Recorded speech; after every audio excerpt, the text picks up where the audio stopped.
All right. Thank you very much, guys. It's been a long day, but I'm excited to be the finale for today's presentations. Guys, how do you wow? Now, I've been hearing all day about how a lot of our photographers and Nikon ambassadors are saving the world. You can pretty much see that, right? They're literally saving the world through the lens of their camera. But what do you do when you're shooting a wedding under bad conditions? What do you do if you're shooting a portrait with bad weather, bad lighting, let's say challenging subjects, and you have to bring out the best in what you're doing? Well, that's what we're going to be talking about today and showing you several examples of situations that I was in and then what I did to actually overcome those challenges and bring out the best in who I was photographing and what I was in fact doing. So how to wow. In fact, I was teaching a workshop in Chicago and it was raining. I'm under a bridge. I'm there to photograph for 2-3 hours, showing my students how to photograph in difficult situations. Well, here we are under this bridge. I think many of us would have used this maybe in a reflective manner. Maybe I even lied down on the ground, maybe shooting up, but all the reflections were really warped and it looked a little bit weird. And I thought, what am I going to do now? In fact, I don't know if you know this, but if you've heard of the ice light is a professional light source that looks like a lightsaber. I actually invented it several years ago. So I illuminated my subject with it, but this is not the final shot yet. Now, how do I use that background? Now, out of focus, it can look really cool if I just go up really, really close like this. Do you notice how his eyes are squinting? That adds a bit of mystery in the eyes. But looking at this particular photograph, what could we do to actually make it look even better? And I think many of us would not actually think about doing this. I changed my white balance to tungsten, which turns daylight into blue, and all of a sudden this looks like a movie poster from Blade Runner, for example. If you look at the difference, sometimes we just think a little bit one-dimensionally. We think just, well, this is just the way we'll shoot it. And of course, that photograph was taken in that location. So it's really bringing out the best in what we do. Now, if I'm photographing for a wedding or a portrait album where I want to sell something, makes sense, as in a physically printed album, I always think about what is going to be the story. After I take that first shot of the scene, what's going to go with it? So what I do is if I photograph a groom, for example, then I'll bring the bride in, take that shot, then I'll take the groom away, and then take the bride. So then what I did, I thought, how am I going to get masculine light on him? We call this masculine light. Split lighting, lighting coming from one side, shadow on the other. I use the reflection of light coming off his face to get soft lighting on the girl. And you see how one light source did that, and that was, again, created in that location underneath the bridge under the rainy weather. And if you crop a little bit closer, you get a completely different feeling. I think one of the most obvious ways that you can actually change the look of a feel of a photograph is to crop a little bit differently. Just crop. Have you ever heard the saying, oh, that guy or that girl was born with the eye for photography? You are not born with the eye for photography. You're not born learning posing. You're not born learning lighting. But I believe you are born with a sense of composition. There's something just about the way people compose that makes a huge difference. Okay, let's keep on going. Have you ever been in a car park like this and not know where to photograph? So I take advantage of every situation because I believe every 5 minutes, if I can actually show a spread and sell a spread in a wedding album, for example, that's a big thing. Now, there is a sign right here telling me where to photograph. What do you think it is? The arrow is saying, well, look, there's a spot, a little hot light there right on the ground. There's a skylight on the ground, which means that if I'm parking the car and actually going to the reception, I'm not going to waste any time. So I get the bride, put her underneath the light and the groom, and then I take a shot with the existing light that looks like a studio environment. Does that make sense? So what we have to do is understand the quality of light, and what I do is liken light to water. Now, I know many of you are actually listening to my accent and saying, who the hell is this guy and why is he talking really funny? Yes, I am Australian, but I am American and I'm also Greek, and also happen to live here in Vegas. So I drove here. So hence my accent, so I apologize. I'm wondering if our translator and our sign language can actually translate accents. I know a bit of sign language, so I've done many presentations where we have sign language, and one of my favorite words to say in sign language is this. I think this is really For those of you at home, I'm going to just let you Google that and you can work out what that means at home. But going back to this, but do you see what I do in the background? I'm actually using a bit of light in the background to separate her from the background. I give her an excuse to tilt her face and bring her chin up, and then we get that photograph. Now, of course, a pose is nothing without emotion. If you don't add emotion or soul to it, then I'm only photographing a pose. If I add emotion to a pose, then it's actually becomes more soulful. Let's keep on going. Here I'm on the streets of Chicago, and I see this steam coming up, and I call these creative triggers. Creative triggers. I see something, it reminds me of something, and then I'm going to do this with it. Make sense? So I thought to myself, I've only got one speed light, okay? This is the SB 5000. And I thought, if I can backlight, side light my subjects with it, I can add a little bit of mystery. And if you photograph smoke, or maybe guys smoking a cigar, it actually looks really cool if you backlight it. So then I did this shot, and that was with one speed light. And you sort of see the idea that you add the mystery. Now, you see the gap between the guy's legs, the gap between the girl's legs, for example, the motion. Obviously, it's more about her. It adds a bit of mystery. But all these things give us an idea of what we can do out of nothing.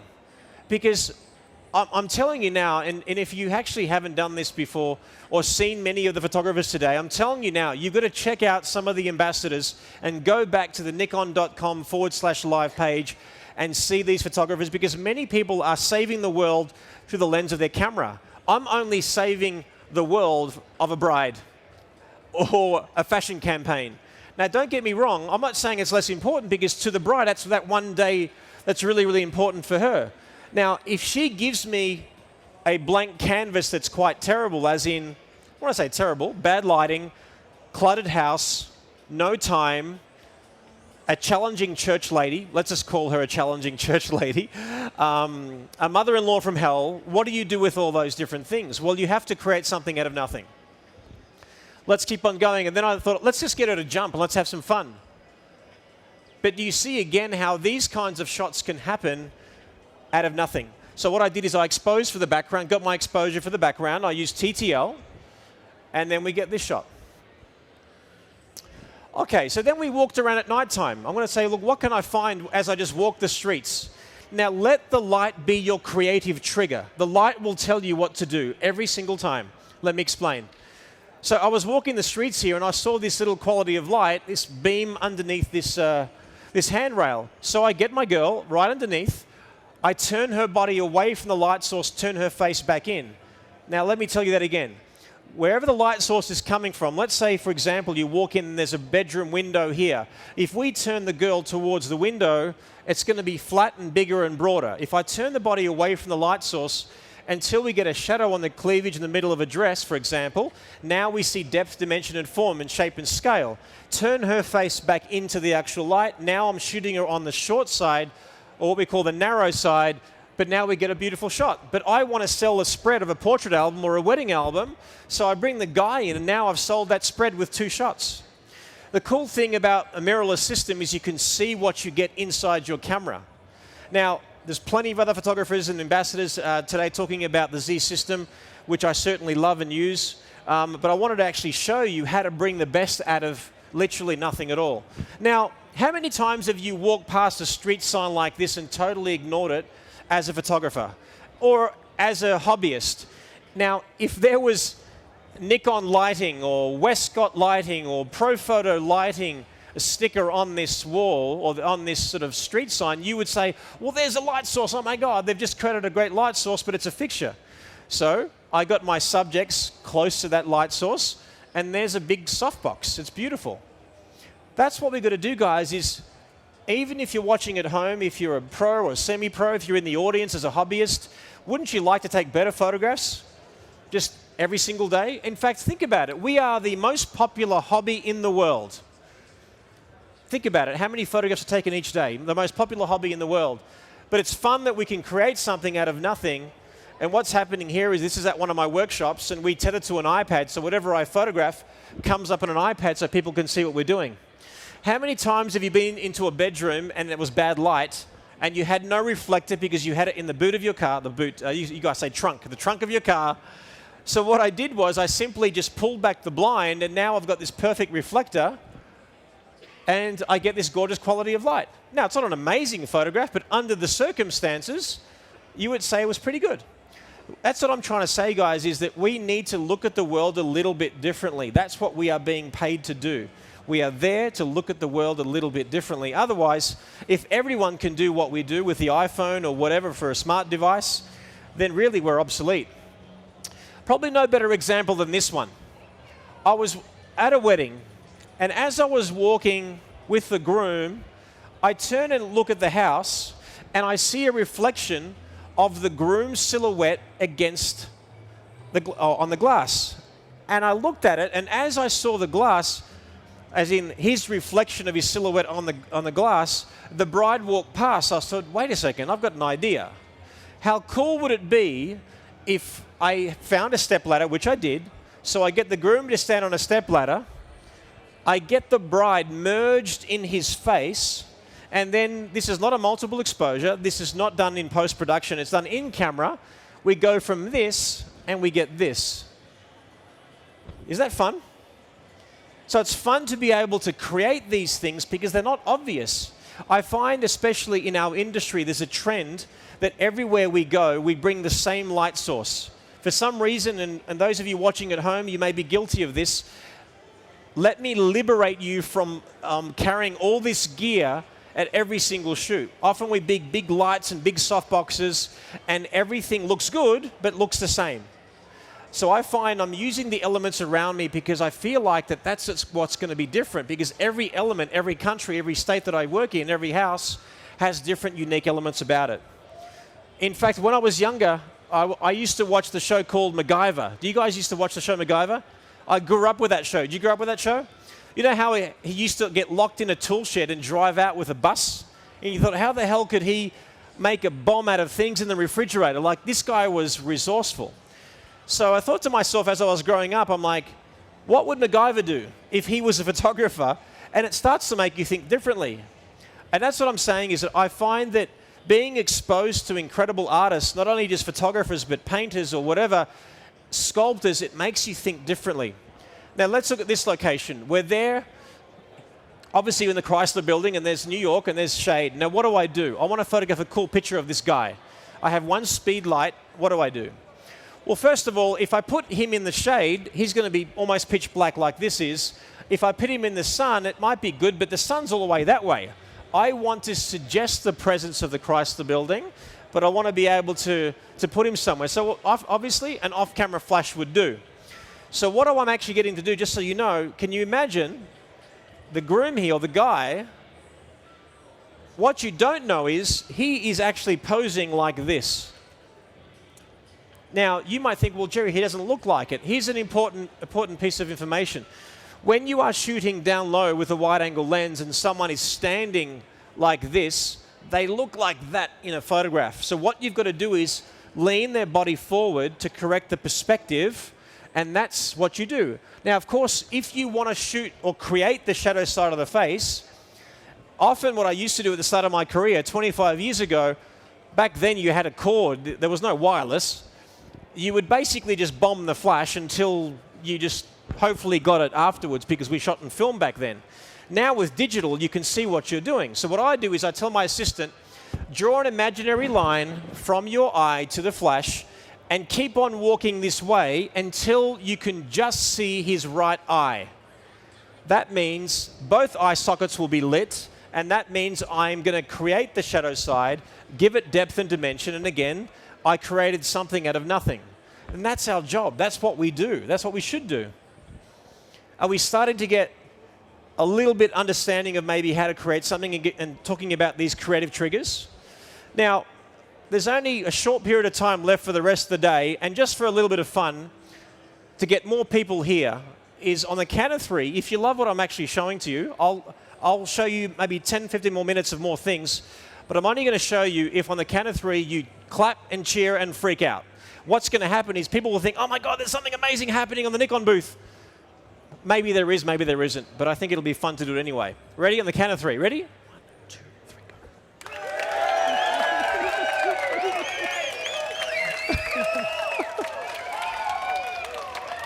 You see how good that feels? Now what's going to happen? Look, all these people are going to come and think, there is something incredible happening here.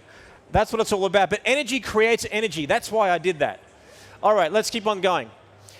So I'm walking in the streets, and I want to photograph this couple, and I think, wouldn't it be cool to do a silhouette of this couple against this misty, I don't, you know when you shoot in Florida, have you ever gone to Florida or gone to a really humid place and it's all fogging up? But I love that. If I expose for that background, how cool would that be? The problem is, there were all these little can lights on the top causing these little ugly light to fall on their little ears and all that kind of stuff. So I grabbed my reflector and put it above them to block away the light. I crop really close, and then we get this shot. How cool would that be for the start of a wedding album or a portrait album? Make sense? Sometimes what I do is I crop into them. Watch this. So imagine if I did this, and I blended this into black and blended this into black. I've done sometimes a 3-meter installation in someone's house with something like that photograph, with something simple like that. Isn't that fun? But it's so simple. Once you realize and once you start looking, you start seeing different things, and then your whole world opens up. All right, let's keep on playing here. So here I am on the streets of Chicago again. I'm showing my students about how to see the world a little bit differently. And let me show you a well-lit, boring photograph. It's well-lit, but it's a bit boring, wouldn't you say? Then I thought to myself, maybe the position to be in for them is a little bit lower. So there, we've got this existing light. Again, if there was a Westcott light or Profoto lighting or something, we'd say, oh my God, let's photograph there. Basically what I'm getting at is this. If it illuminates, use it. If it illuminates, use it. So now I get them in a position that forces her face up a little bit. I use the reflection of the stills at a barrier, and I get this photograph. And then I found that reflection more interesting than doing both. And wouldn't that be a beautiful canvas of a couple at home, like a talking piece? Something not obvious that maybe we can do a little bit differently? So we're starting to warm you up a little bit. Are we starting to become MacGyver? Are we starting to actually guess what I'm about to do? Let's have a look at this next one. So there I am. This was actually, I'm doing a workshop here, and this was the business center. And this translucent piece of glass behind me, and I'm getting this couple to look at each other. Now, you probably can see and picture the exact same shot that I did before. Underexposed, get the outline of their faces, and that's all good. But I'm in the business center. Who's noticing what's around the area now? Who's being a MacGyver right now? Can you picture what else is in this room that I could use? Do you see the iMac over here? So I put my lens close to the reflective surface, and then I get a reflection, and then all of a sudden we get something really cool. So remember this. Whenever you see a reflective surface, the closer you go to the reflective surface with your lens, the more vivid the reflection. The more vivid the reflection. All right, let's keep on going. All right, reflectors. Now, for those of you who are just hobbyists, let's say you like photography, whenever it's sunny, what I want you to do is this. I want you to look at the actual sun, see where it's pointing to, and know that you're probably really well lit. Make sense? So I'll give you an example. This was a sculpture just in the middle of Melbourne. I actually live here in Las Vegas for about 10 months of the year and about 2 months in Australia, in Melbourne where I'm from. So this was a sculpture, but what is this? This is a silver reflector. So if I stand on this side, I not only get the sun hitting this and reflecting back on her face, I get this beautiful backlight. I get a backlight, hair light, and front light. And then this, you would swear this was done in a studio. Don't you think? So again, our job is to see the world a little bit differently. So today, guys, I'm not showing you the best shots I've ever taken in my career. I'm just giving you an idea of how to wow. How to actually bring out the best in what you're seeing and what you're doing. Okay, we're in a situation like this now. This is actually in Melbourne.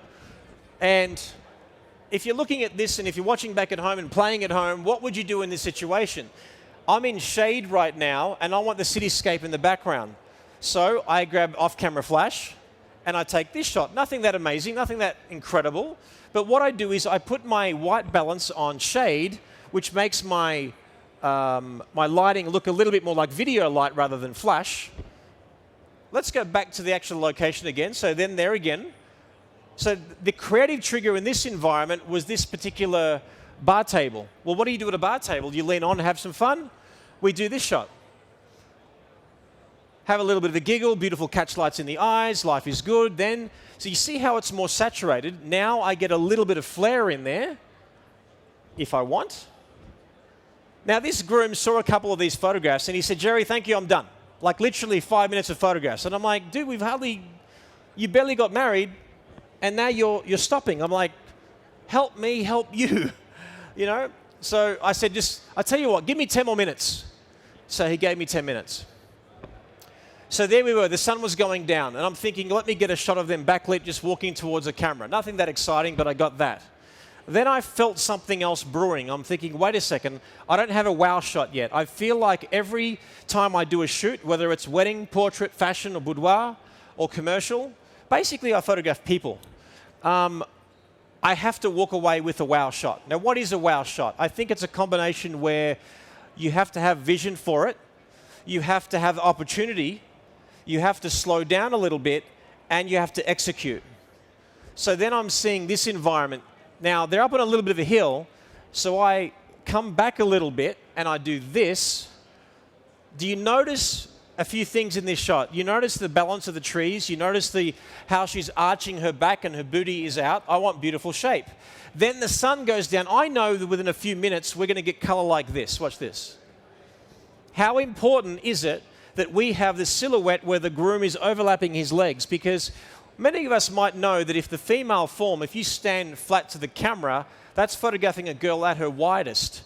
That's why I'll often turn the body, point the toe towards the camera, slide the heel back in, bend the knee, shift the butt back, shoulders back, and lean the chest forward. This is what I do for the female form. Okay, now if I shift my weight on the wrong leg, you see how this doesn't look as good. Okay, so back the other way. Then turn the body away from the light will be here, turn the face back in, and the camera would be there. I'm not saying all the time, but when you're photographing a silhouette, you're not seeing faces, which means you're not getting expression, which means that you have to get the expression from the pose. The pose has to be more pronounced. So, separating her arm from her body, getting that beautiful shape, the booty out, the gaps over here, how important is this little gap? If this gap wasn't there, we would think that perhaps he was just a wide guy, big guy. Not a problem, but it's important that we understand that we can do that just simply by posing.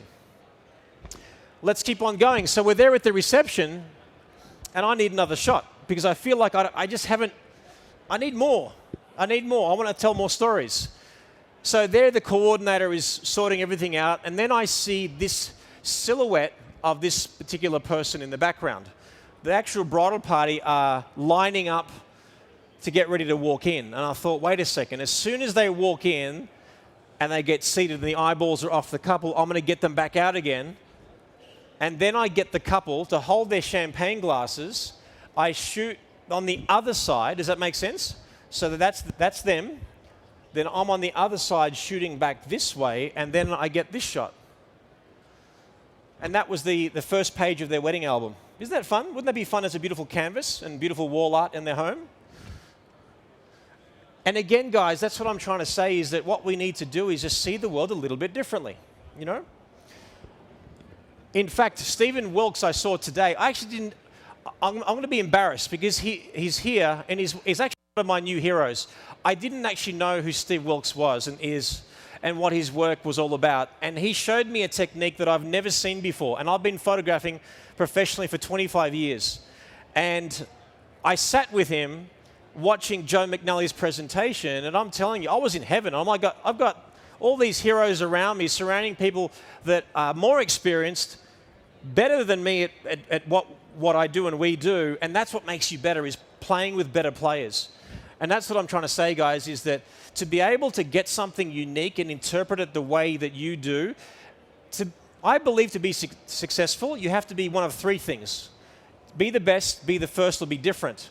And what I saw today was the best that what I've seen of that kind of nature of shot, and something different. The perspective was unique, and all of a sudden I'm thinking, my God, this is incredible. It makes you want to become better, and that's anything in life. Surround yourself with people who are better than you. And if you can't do what you need to get done, hire someone to do it. Here I am in my father's hometown village of Dimitsana, a beautiful village in Greece. And there's tough lighting situations here. And so I actually went with my dad to Greece at his hometown. You know, he's almost 80 now, and he really wanted to actually go to the village together He says, one last time. It's been twice now with him. But it was great to do a fashion shoot while my dad was watching in his hometown of Dimitsana. Anyway, so I was there and I thought, wouldn't it be cool to photograph the girl right here in this open shade? It looks dark with the exposure. I stood on the rock there, shot down, and I got this shot. But again, what makes the shot is the way she's posed, the arms off the body, turning her face back in, the catch lights, the negative space. One thing could break the energy. And I believe, guys, the difference between good and great is the small, minute, finite things. Let me give you an example of how this example works. Who is the fastest runner in the universe right now? Who's the fastest runner on Earth, or at least for the last 12 years? Usain Bolt. Okay, great. Who came second in the Olympics a couple of years ago? You don't know. Guess what? He was an American. He's not good enough. He came second. He got silver. He doesn't really matter. But wait a second. This is a difference between gold, silver, bronze. Hero, what's his name? Never heard of you. Like, you think about that. What I'm getting at is this. Once you reach a certain level of professionalism and mastery of your craft, you get here, and then you spend the rest of your life doing this. So what I'm getting at is the difference between good and great after a certain point is the little 1%ers, as we call them in Australia. That little extra little bite you put in, that little extra soul in the eyes, that little tilting of a head, that extra thing that gives it that secret sauce that just only you could have done at that moment with that girl in that dress. Make sense? So there we have, this is a wedding in Greece as well, by any chance. So we're basically photographing here, but do you see the direction of light coming in, the beautiful small of her back, the lighting coming in and deliberately turning her face this way? We've got a nice reflection of light coming off the groom's head. That's nice as good. Now, I want you to look at this shot closely because this was actually technically, a lot of things are going on with this particular photograph. Do you notice that his arms are off his body? That gives him a silhouette, a gap. He's turning his face into the light. Because he's nothing but skin, he's got no hair, he needs to be shot on the shadow side. So he turns his face into the sun. Do you notice how his shape is mirroring her shape? There is harmony in repetition. Do you notice how she's got her arms up, she points your eye to the groom, and then we've got this beautiful shadow texture there as well. Also, if she was out of this picture, he would just be center compose. Basically, it's predictable composition when you photograph the person right in the middle of the camera. But by adding an extra element, we break the monotony of a predictable photograph. Does that make sense? So if you look at a simple photograph, you might just take it for granted, but then you explain what goes into it and you're thinking, oh, that's actually really pretty cool. And that's the difference between hiring a $500 photographer to a $10,000 photographer, let's say, for example. All right. Now, we're doing a boudoir shot of this girl, and the lighting was coming very flat. It wasn't speaking to me. Something wasn't working, but sometimes the difference between a good shot and a great shot is a few steps this way and her face that way. And then all of a sudden, it's just different perspective. And if you're watching at home and if you're a professional, if you're actually here and if you've ever had a second photographer, they'll often get a better shot than you because you're photographing one-dimensionally in this direction, and then all the pressure is on you, and then all the other person has to do is just walk around with no pressure, maybe having a drink, maybe having a cigarette, walking around, seeing something better than you. You must think like 2, 3, 4 photographers. So what I do is I shoot, I press the pause button. Guys, hold it there for a second. Let me walk around. And then you start to see the difference between good and great. Here I was in Budapest in this beautiful, beautiful opera house, and this beam of light starts coming in, and I'm thinking, well, what would MacGyver do in this situation? Well, maybe she's running. So I picture her sort of running and putting her dress out and everything like that. So I got inspired by the Phantom of the Opera. And I thought, wait a second, there's a beam of light and a shaft of light coming through. If I get the groom in the way, I can get beautiful Rembrandt lighting, as we call it, and get lighting like this. This is called Rembrandt lighting, where one eye or both eyes are in shadow. It's considered very masculine. And we've got a triangle piece of light where that shadow joins. It's called closed loop. You don't have to worry about the technical jargon. Just does it look good? Then go for it. Now, this started to make me think about the Phantom of the Opera.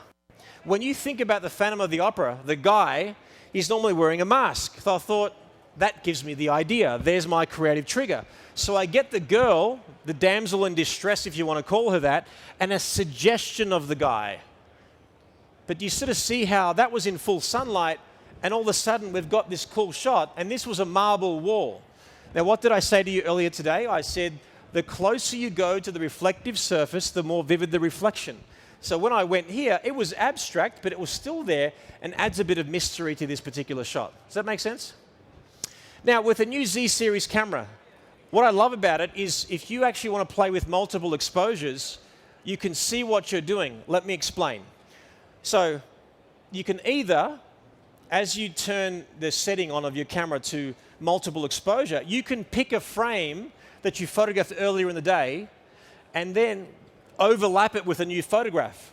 Or deliberately take two photographs where you take one photograph first, and then as you take the second or third or multiple photographs, you will see the photographs ghosting in your frame. So you can see exactly what you're doing, which is awesome. So recently I was hired by Nikon as an ambassador at the Public Hotel in New York, and I was photographing on the rooftop. So what I did was I flipped my camera around, upside down, and I photographed the cityscape. Then I photographed my couple the normal way, and then I knew what I was doing, and that was the actual shot. That was straight out of camera.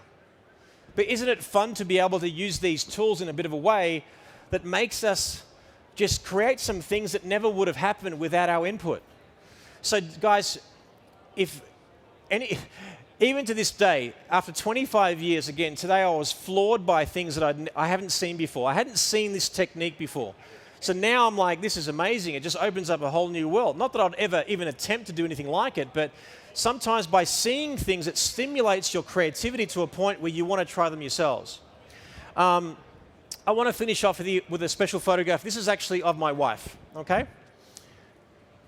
This is in Budapest, and I'm there with my students. I was actually doing another workshop there. And I thought, this is my location.